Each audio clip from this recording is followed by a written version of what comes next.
วัสดีพ่อแม่พี่น้องเนาะทุกคนลุงป้าเอ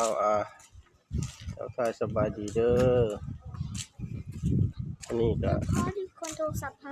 อะไรลูกำโทรศัพท์ทเป็นไรอยากเติมเน็ตไม่มีตังค์อดก่อนลูกเดี๋ยวเชื่อมต่อกับพ่อก็ได้จะมีตังค์ค่อยเติมพ่อจะไปไหนอ่ะไปบ้านฮะไปด้วย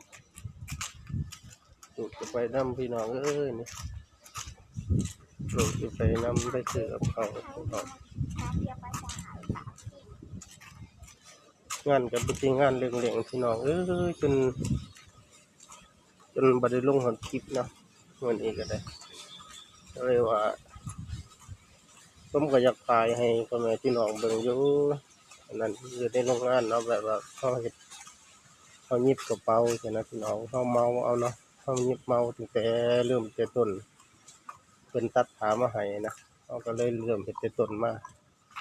จากมื้อผมสิถ่ายเป็นช็อตให้พี่น้องเบิ่งเนาะที่ทำกระเป๋าพี่น้องเพื่อสิได้มาเป็นใบทำว่ายากบ่มันก็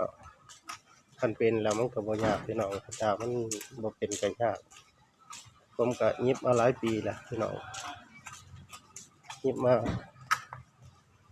ตั้งแต่ลงมากรุงเทพแรกๆแล้วก็ผมจะได้จบคลิปทางนี้พี่น้องไปซื้อกับเขาวกันพี่น้องบ๊ายบาย